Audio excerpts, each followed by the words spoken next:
کیا واقعی ماہ سفر بدقسمتی کا مہینہ ہے؟ کیا اس مہینے میں نکاح، کاروبار یا نئے کام شروع کرنا نحوست لاتا ہے؟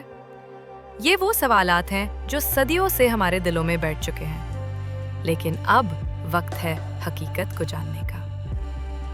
ماہ سفر اسلامی سال کا دوسرا مہینہ، جسے بعض لوگ نحوست کا مہینہ کہتے ہیں، مگر اسلام نے ایسا کوئی تصور دیا ہی نہیں، نہ قرآن میں، نہ حدیث میں، اور نہ ہی رسول اللہ صلی اللہ علیہ وسلم میں کبھی ماہ سفر کو نحوست والا قرار دیا، بلکہ ایک حدیث میں نبی پاک صلی اللہ علیہ وسلم نے فرمایا، سفر میں کوئی نحوست نہیں ہے، بخاری اور مسلم۔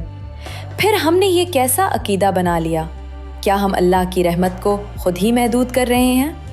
اسلام نے تو ہمیں سکھایا، ہر دن، ہر مہینہ، ہر لمحہ اللہ کی طرف سے ہے، اور اللہ کی طرف سے کچھ بھی برا نہیں ہوتا۔ تو آئیے اس ماہ سفر کو خوف کا مہینہ نہیں، علم اور یقین کا مہینہ بنائیں۔ بدشگونی کو چھوڑ کر اللہ پر کامل بھروسہ کریں، کیونکہ اصل نحوست عقیدے کی کمزوری ہے، اور اصل برکت سچے توکل میں چھپی ہے۔